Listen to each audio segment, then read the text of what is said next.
runaway train. You cannot stop me. I'm on going, killing the game. You cannot stop me. You can't stop the ball. This ain't no red light district. Green lights I fly by. She say we look like pimpin'. Hi, this is Anthony Wright. I want to say thank you for visiting the network, and don't forget to like us on YouTube, Instagram, and Facebook. And remember, we're all about simplifying the difficult. Enjoy the message. You guys are probably privy to the book Stolen Bottles. It's already been published, so it's probably should be released at the time of this video. But what I wanted to go over with it, about the book, is I wanted you to hear it from the horse's mouth. A lot of people, when they see the cover, they look at it and think it's a kid's book or it's a child's book. And it's really for all ages. The reason why I chose that cover is because it represented me at a young age. And what that book is really touching on the opportunity that we have around us and we take for granted on a daily basis. When I was writing that book and when that book came to mind, I knew one day I was going to write a book, and I got several other books that I'm working on in the process. But as I was working on the other books, this particular book came to mind, and this incident that happened in the book is profound, and that's probably what kind of set the tone of the way I think and the way I move and the way I see money and the way I hustle the way I do. So this is probably where the beginning of who I am started, through a major incident in my life, what at the time I thought was a major incident. But in this book, what I want to bring out is that, first of all, let me also say that at the time of me writing this book, I had the title already.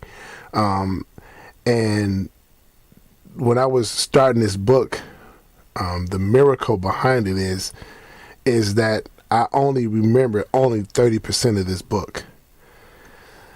The 70% of the book that was written based upon what I call the Spirit bringing back to remembrance that happened years ago. There's a scripture in the Bible that referenced that the Spirit of God will bring all things back to remembrance. And in this particular book, this is a proof for you guys to see that the experiences that I experienced at 9 and 10 years old, I was able to articulate it and put it in writing for you guys to read it. So that is the biggest thing I wanted to bring out about this book, is that my mom plays a big part of this. Is she's the one that kind of instilled the Christ in our family. Now, whether if you believe Christ or not, I get it. I also talk about having a higher power. So if Christ is not your higher power, so be it. If Buddha is your higher power, so be it. If Allah is your higher power, so be it. Whatever it is that gets you through your daily life and gets you through your challenges and the problems and whatever that you struggle with in life, whoever your higher power is, it's so be it. We give them all the credit. But for me, it was the Christ thing. It was me going through church in my earlier years, that my mom, I would say, made us go to church. But she was doing what any diligent parent was doing at the time, was to instill Christ in us in those days, which is the 70s. But back to the book, the point I wanted to make was that it's because of that I was able to write this book. And this is a good example of why at a young age, having a sensitive spirit to God can help you get along or get through things in life today. What I really wanted to share in this book too is that my father played a big part. But as I was growing up, I was able to learn how to use my father's wisdom along with the spiritual wisdom that I was learning about in church at the time. And I was able to put the two together. Now, the question of the book that I get a lot from the people who pre-read the book, the question they asked me, and I'm going somewhere with this, they asked me, how did I know, or how did I come to the conclusion, or how did I get the idea of start collecting bottles and doing what I was doing on the business side? And to this day, the revelation of it came to me at the writing of this book. And there's another book that I'm presently working on and diligently working on. I'm doing my research on it, and the title of this book is Trusting Your Intuition. Now, what I believe, what gave me the idea to do what I was doing at that young age, is that I found what my purpose was in life. And a lot of people, you may hear it in church a lot, especially in the late 90s, in the early 90s, in the late 90s, a lot of pastors were preaching and teaching about finding your purpose. And it's true, everybody needs to find their purpose in life. Everybody has to. What people fail to realize is that your purpose is revealed through a spirit. It's a spiritual thing.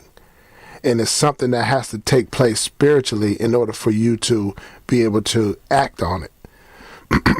And people today can tell you, if they're operating in their purpose, they can tell you their purpose was spirit driven. And it's not a physical driven, it's spirit driven, because you'll come up with ideas and you become creative and you become spontaneous with things that a physical human body couldn't do. Only the spirit could be able to give you that ability to do that. So me being young, the question was asked is, how did I become that person? And as I tell them, when I look back at it, that's something that can't be taught, but it can be nurtured. And that's what my father was doing at the time. As you read the book, my father was nurturing my gift, and he's seen it. And so one thing, he nurtured it, but he never babied me through it, as you read the book. And this is what I wanted to share with you guys about the book. It's really about recognizing my purpose at a young age. And what I wanted to express too, as well as we dealing with the stolen bottles and dealing with the generation today. And as I say, is how do we apply those principles out of that book that I learned years ago, and how do we apply them today?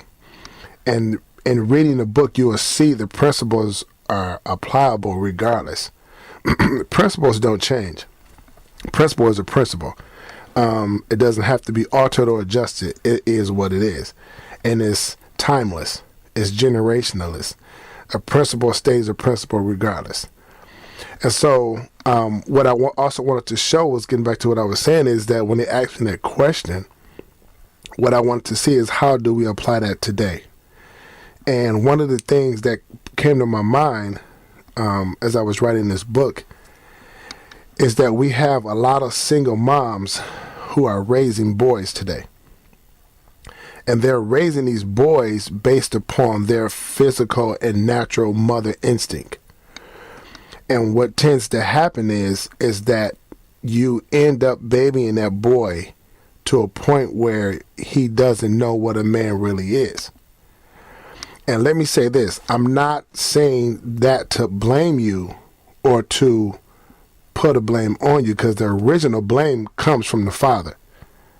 And I have another teaching just dealing with the men, period. If any brothers have any kids, period, I don't believe any single mother should have the full responsibility of raising that child 100% of the time. Now, there might be some situations where two parents live in two different states or whatever it may be.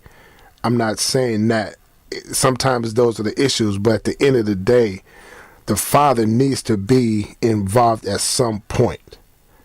And so it forces a mother to raise a boy or a girl, but just dealing with the boys right now, you're forcing a woman to raise a boy with the abilities that she really can't do. She's raising a boy out of a mother's nature, but she's not raising a boy out of a man's nature. And it's impossible to do it. A lot of women think that they can raise a boy regardless of the father. No, you can care for and nurture a boy, but you can't raise a boy to be a man. Only the father can do that. And I'm saying that not to down you or take anything away from you. The point I'm making is when you're in those situations, and I'm going somewhere with this, when you are in a situation where the father is not present, the only way you can raise that boy to be a man is through God's wisdom. Because his wisdom can teach you what to do on how to raise a man. It's not your instinct. It's not a woman's instinct. And this is where we get the fine line. This is where we get the confusion part of it is that God's wisdom can teach you how to raise a boy into a man. The problem is a lot of women are not strong enough spiritually to allow God them to teach them how to raise a boy into a man. Now, in this book, this is how we're going to apply this book to today's generation. Because once you allow God's wisdom to teach you how to raise that boy, now he's at a young age, he's sensitive to God's spirit, and he's easier to find his purpose at that young age. What happens is because we're not taught that at a young age, we grow up in our 20s and 25 and we're 30, and we're still trying to find ourselves. And that has a lot to do with the spirit being implemented into a child at an early age. And this goes back to an old scripture that if you raise a child up the way it's supposed to be, that when they get older, they will carry it on. Meaning that my mom's job was to raise us in the church so that we can become spiritually intact with God. Whether she knew it or not, or she was doing it because that's what her parents taught her, so be it. But that was her implementation to our family, was to raise us so that we are spiritually sensitive to God. Now, my father, on the other hand, was raised us to be men and to be independent and learn how to do things on our own. Now, as I said before, my father taught me the streets. He was the first person I had contact with the streets, was my father. And so I'm going to say something that's going to probably ruffle some feathers, but as I say this, I'm not afraid of being called a nigga from my peers. I'm not afraid of saying that I'm a street nigga. It is what it is. That's the neighborhood I grew up in. That's the area that I've learned to mature. That being a nigga in my neighborhood is what kept me alive. Because you couldn't be soft in my neighborhood or you'll end up dead. So for me to be a street nigga, meaning that the hustle that my dad taught me was to, in this book, and as you read the book, he walks me through it. And he's starting to tell me, this is where you live. And this is how you got to be. Because if you don't, you're going to end up on the pavement somewhere lifeless. So what I'm saying is back to the point of a woman today trying to raise a boy into a man. There's some things that a woman will have to really trust God on so that she can raise this boy into a man. Now, this book reaches all generations. It reaches the children. It reaches the person in the 20s, 30s, and 40s, and maybe 50s. I'll probably say it can go up to at least to the 30s. And it shows the principles of me being a young child and how I found principles based upon me being sensitive to the spirit. I was able to find my purpose, and the purpose and the seed of my purpose was planted then. And it grew over the years. So this book, as I was saying before, this is what it's all about. It's really about showing how my purpose was given to me at a young age, and then how I grew into who I am today. And I want people to understand, even in your 20s, in your teens, in your 20s, and your 30s, this book will start dealing with seeing opportunity. And a lot of times we have opportunity around us, but we tend to push away from it. Meaning that when I see an opportunity at that young age, my seed of purpose was given to me then because of my mom on one end and because of my dad on the other. And watch this. This is where it gets interesting. So at a young age, when I seen the opportunity to take advantage of the opportunity, I never feared that I couldn't do it. What I feared is how do I put it all together so I can take advantage of the opportunity? And that's the difference. Because when you have the Spirit of God in you, when you see an opportunity, what the Spirit of God will put in you, it says, you can do it. We just got to figure out how we going to do it. But at the end of the day, we going to do it. And that's the importance of planting the Spirit of God into your kids early. Because you know, as I know, when you in your 20s trying to find your purpose, it's like trying to find the needle in a haystack. You start to learn how to make affirmations every morning. You got to get up and put post-its around your bathroom so that you can get up and quote these positive sayings. And those are the things that's going to help you lead you into your purpose. And as you saying these positive things, you may not know it's a spiritual thing. When you speak things into the atmosphere, it's supposed to return back to you null and void, as the Bible would say. So this book is teaching on all these areas. And the biggest lesson in this book is seeing the opportunity. Because a lot of times today in our 20s and our 30s, when you see the opportunity, the first thing we say is, I can't do it. Or what we do is we tend to just brush it to the side because our present situation is telling us, ain't nowhere in the hell we can make this happen. And so what we end up doing is we run away from it. But this is where we miss it, because the Spirit will bring ideas to you all the time, and ideas that may seem way out of this world. But what we do in our 20s and 30s is we try to make that idea fit into the puzzle of where we are today. And it won't work, because the present state you're in right now is not going to add up to what you just seen in the spirit, or what you've seen in your intuition, or the dream, or the opportunity that you see. That opportunity that you see is really not for today. It's for tomorrow.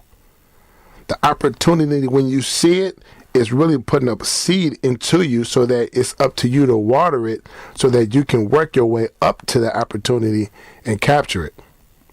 Sometimes it can be right on the spot, but you have to be prepared to take that opportunity on when it presents itself. And that's what this book is dealing with. At a young age, I had an opportunity presented to me, nor did I run from it, but I ran to it. Didn't know how I was going to get it done, but I got it done. As people will say all the times, as you have, when you're going through life, if you ever talk to a very successful entrepreneur, they would tell you, don't worry about how you're going to get it done. Just go, and you'll figure it out along the way. And that book shows that I had the opportunity but didn't know how I was going to make it all happen.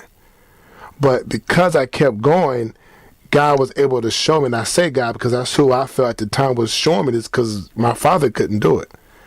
So God, I believe at the time, because of my spirit was sensitive to God, he would show me ways and begin to show me things around my surroundings that could make this opportunity possible. I put a post up on Instagram a couple weeks ago. I think I just reposted it again this week. I put it on Facebook, but I think I just posted it on Instagram. And what it says is, it's funny how we can see things, or it's funny how we can ignore things that we see every day until they become of value. And in this book, and that's where I got the saying from when I was writing this book, because when you read the book, there was something that my kids, or the kids in my neighborhood, we seen every day. And we didn't take advantage of it. We ignored it.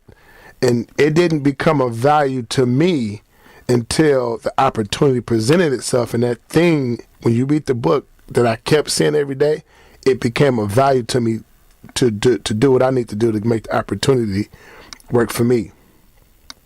And so this is where I'm sharing in this book that even in your 20s and your 30s, it's hard to see those opportunities.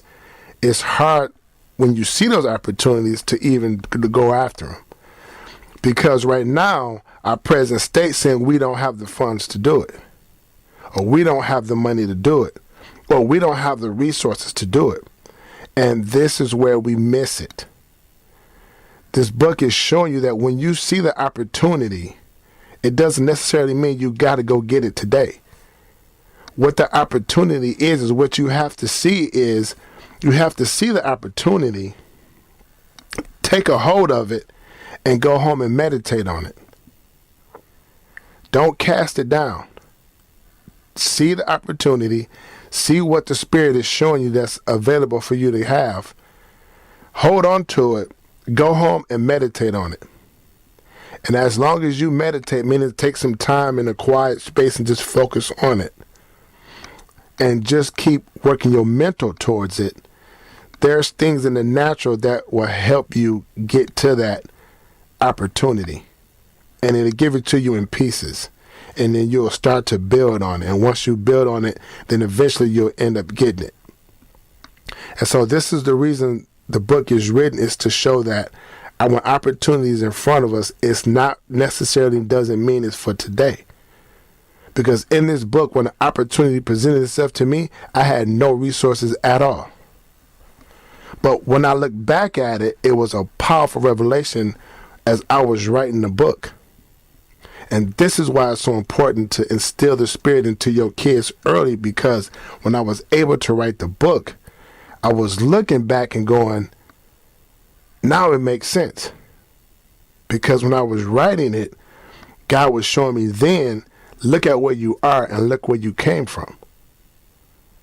And so when I look back at it, it was because of me seeing the opportunity and not even having the resources, but I was still able to go. And then the resources came along as I went after the opportunity. But the biggest thing is I had to believe that what I seen, I was able to accomplish. And so when people ask me, how did you get to the point, or what did your father teach you to get to the point? And that wasn't what my father taught me. He couldn't teach me that. No man can teach you that. That is a Spirit-given thing. And that's what's important. When the Spirit gives it to you, or listen to this, when the Spirit shows it to you, He not showing it to you because He think that you can do it. He not showing you the opportunity because He think you maybe can get it done. He's showing it to you because you can get it done. The problem is we get in the way. And then we find ourselves talking it down. Let me share a little story with you. This is still pertaining to stolen bottles. Have you ever experienced something where you've seen somebody invent something, and as you watching it, you go, I thought of that same thing. You thought of it, but you didn't go create it. And what happens is when we sit there and watch this and we go, I thought of that. Oh man, I thought of that. And this cat is making millions off of it now. Because what happens is when the Spirit shows us something and He shows us the opportunity, if we can grasp it and hold on to it, it's meant for you. But here's the thing. When the Spirit gives us something and we reject it, it's like a ball bouncing off a wall. It doesn't land in the same spot twice. If you reject it, it's going to bounce off and it's going to land into somebody else's lap. And they're going to hold on to it and they're going to believe it, and it's going to be possible for them. And that's why if you ever experience that, where you see something on TV or you see something that is invented and you tell yourself, I thought of that same thing. And that's what happened. You thought of it, but for some reason, you didn't grasp hold of it. And it bounced off into somebody else's lap, and they believed it, and they became successful with it. And that's what this book is about. Yes, it can be used for a children's book, but it's really maintaining its purpose of drilling into the 20s and the 30-year-olds right now. because this generation coming up now is a whole different generation from my generation. So the generation now, we're having a lot of single parents raising kids. So back in my generation in the 80s, late 80s, early 80s, single parenting or single moms or teen pregnancy, I should say, teen pregnancy was at its high. But those kids from those teen pregnancies now are now grown. They're in their 30s. They're in their 20s and their 30s. And I believe, and I'm gonna look this up, but I believe more than half of them were raised without a second parent. And matter of fact, it is, because I'm studying psychology and we studied it. And it's more than 50%. It's like 70%.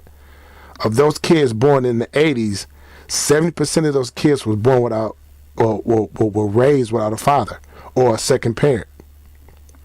So when you have those children being raised, as we can see it in our society, as unbalanced, they're lacking the part that needs to get them where they need to be. Now, I was privy to it, to have my father and my mother, to have the balance of it, but this is not what the book was written about. The book was written about that even if the child is born and was raised with one parent, that child in itself is still successful.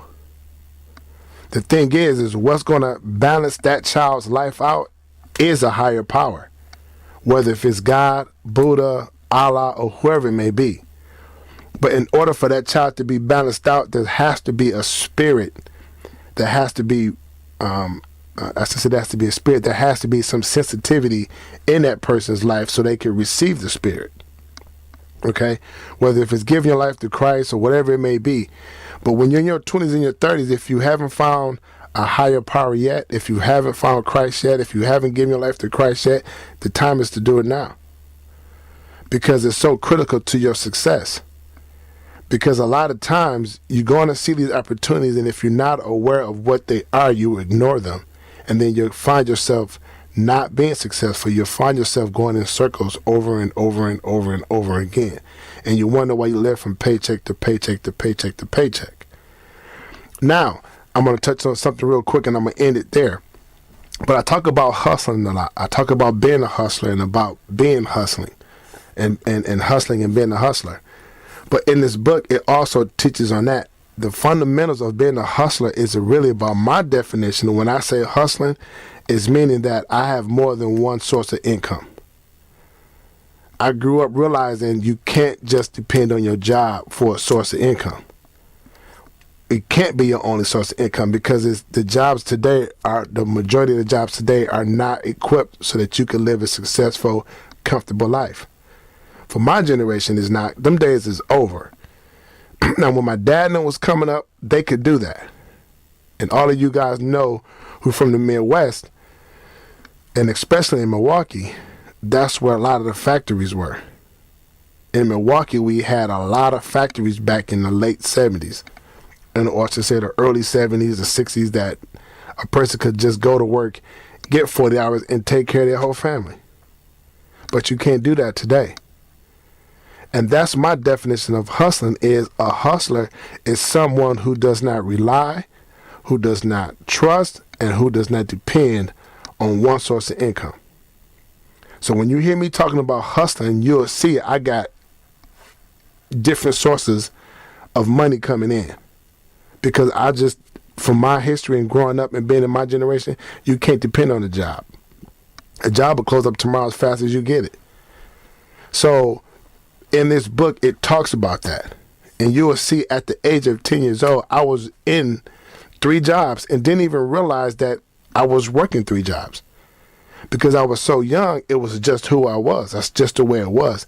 And that's why it's so hard today in your 20s and your 30s, where it's tough for a mom or a dad to go out and go have more than one source of income. It's going to require a lot of work. But when I look back at it, it's easier for me to do it today because that's how I was raised. I was raised hustling in the streets, that I always got to have more than one income. Because because the book is about stolen bottles. When the bottles were stolen, that was all of my source. That was it. And I had nothing else. So at that point, when all of my bottles were stolen, I was stuck in the mud, and that burned a hole in my soul.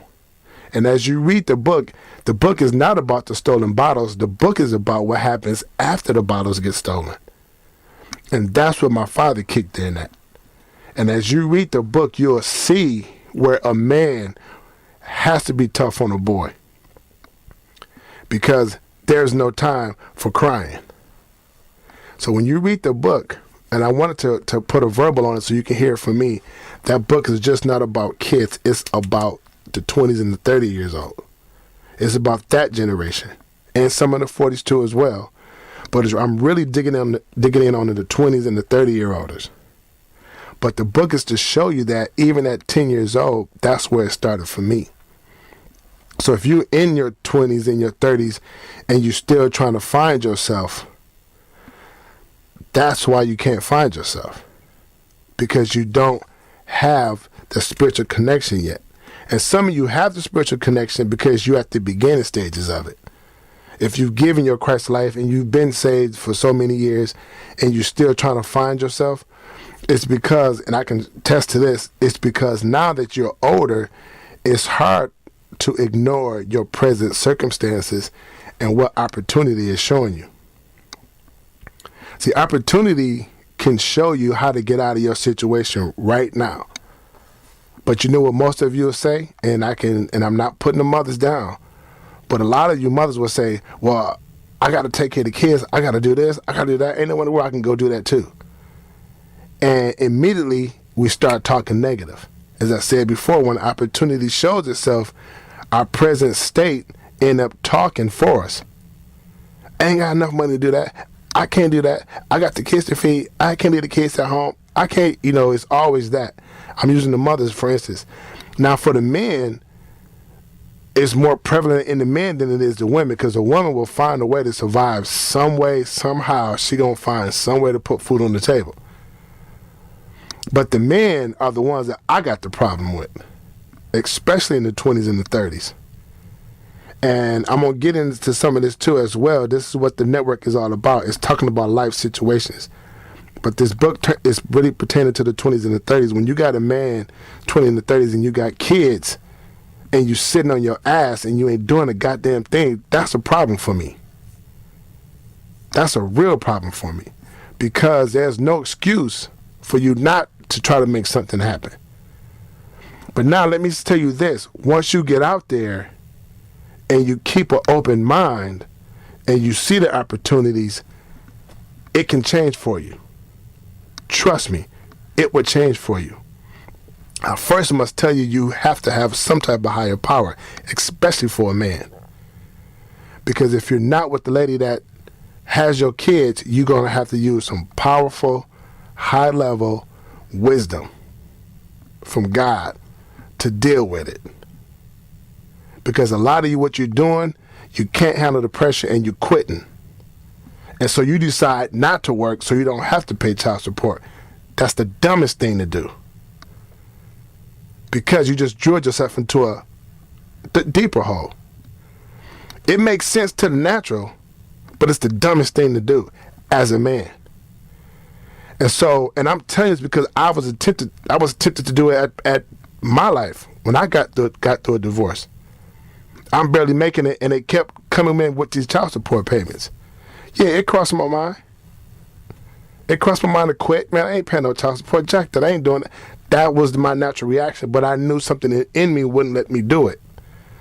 So I had to find a way to get out of the complaining and take care of my daughter. And so this is what I'm telling some of you young guys in your 20s and 30s. You can't punk out on the situation, man. And this is what this book is talking about. This book is really a seed for a lot of things. This book is really a seed to show you that even in your worst, toughest situation, you can get out of it if you believe and you look at the opportunity and you look at it and not let your present state and the things around you talk you out of it. Because you ain't got the money, or because you ain't got a car, or because you ain't got this, don't let that be your excuse for not going after it. Any successful person that you hear today, a lot of them came from poverty. A lot of them came from being broke. but it was something that kept pushing them and kept pushing them until they got to where they need to be. And if you really meet an entrepreneur, the ones who came out of the mud, they don't have no sensitivity for no weakness. They are very shrewd. Not rude, they shrewd. I've met a bunch of them. And they all have the same characteristics. They've all came out of the mud. And when they talk to other groups of people, and when they talk to me, they don't want to hear no excuses. They're not trying to hear it. So any of the excuses that you guys got today, the guys that's rich today and entrepreneurs, they're not trying to hear no weakness. And if you even show any signs of weakness, they're going to chew you alive. And so what I'm saying is about the book of Stolen Bottles, it's really about planting seed for your ventures in your life. And that's what it's about. It's really about dealing with seeing an opportunity. After the bottles are stolen, I had to deal with adversity. And the book talks about dealing with the adversity part. I was dealing with it at the age of 10 years old. So I know how to deal with adversity. Through the Spirit of God, I learned how to deal with it, and I learned how to deal with it from my father to be a man. So read the book. It's an awesome read. I enjoy writing it. But as I said at the beginning of this, the miracle behind the whole thing is I only remembered 30% of the book. 70% of the book was given back to me through the Spirit. And as I wrote on it every day, and I wrote every day, and I wrote every day, things start to come back to my remembrance. Things start to come back to my remembrance. And then the principles that I live by today were starting to come back to me. And now I know why I do things the way I do. Now I know why I'm a teacher by nature. Now I know why. Now I know what my purpose is. I knew what my purpose was then, and now I'm starting to fulfill it now today in my middle 40s. I'll be 46 in a couple weeks. In my middle 40s, I'm starting to now put all the pieces together so I can be a blessing to the next generation. Okay? So that's what the book is really about. It's about seeing opportunity and dealing with the adversity at all ages. And I started at the young age of writing a book so that the parents today can start drilling your children and start beginning and bringing them into a sensitive part in their lives so they can recognize that when they see the opportunity, they are able to do it. And we hear it all the time. It's like when you would tell kids, don't let nobody tell you what you can't do. Don't let nobody tell you what you can't do. You can do anything you want to do. We say that just to be saying it, but we really don't mean it. Because when that child sees something that they want, they go home and say, well, I ain't going to ask my mama for it because we ain't got no money. And so what they need to understand is because you see it and because your present state doesn't show that you can get it, you don't let the dream go. You work towards the dream. And that's the seed of the book, is to be planted into us in your 20s and your 30s. Find your purpose. You're going to face adversity. When you see the opportunity, jump on it. And don't talk yourself out of it. Don't let your present state tell you you can't do it. Yeah, you may not have the money. You may be broke. You may not have a car. You may not have that. But that dream that you see and the opportunity that you see is meant for you to have. And I'm going to end it with this. When your intuition or the Spirit shows you something, there is no right or wrong. There is no yes or no. All the Spirit job is to do and all the intuition job is to do is to present it to you. That's all. They take what was given to them from God or the Spirit or whoever it is, that whoever your higher power is. Intuition takes it and puts it at your front table for you to look at it. And you look at it and you go, I don't want it because I can't do it. So if you don't, the Spirit will pick the opportunity back up and he'll take it to somebody else who think they can do it. So when it presents it to you, it's not if you can, if you can't. Take it. And that's what you got to roll with. Don't think about if you can, if you can't. Just take it. Just take what you see, take the opportunity mentally, put it in your mind, and you work towards it. Over the years, God will show you some things along the way that will blow your mind. And I'm telling you this because this is how the book is being written. Stolen Bottles was written out of me and all my experiences put together, and I was able to articulate it enough to put it in writing. And I got 4 or 5 more books, some powerful books. The next one, the next book coming out is called Foreman's Table. Awesome. And I say it's awesome not because I'm writing it. I'm saying it's awesome because God has shown me the opportunity. He's shown me how to apply that to what's going on today. That's the miracle. That's the blessing behind it. I'm just a vessel. That's all I am. So I'm going to end it with that. So go and get the book. Trust me, I got it in electronic. If you need the book in paperback, just inbox me, and then I'll send you the book in. I'll send you the paperback, and I'll even personally autograph it, and I'll say a little something to you in the back of the book. But I try to do the electronic version because I can get a lot more of them out versus a paperback book. I got to wait for them to print it, send it to me, and then ship them out to you. It takes too long. So anyways, the technology today ain't about reading paperbacks. It's about electronics. Read it from your phone, read it from your notepad, read it from your Kindle, read it from, whatever you read electronically, electronic books from. So I'm going to end with that. And just remember, if you need the paperback, just inbox me at Anthony Wright at Facebook. Just inbox me.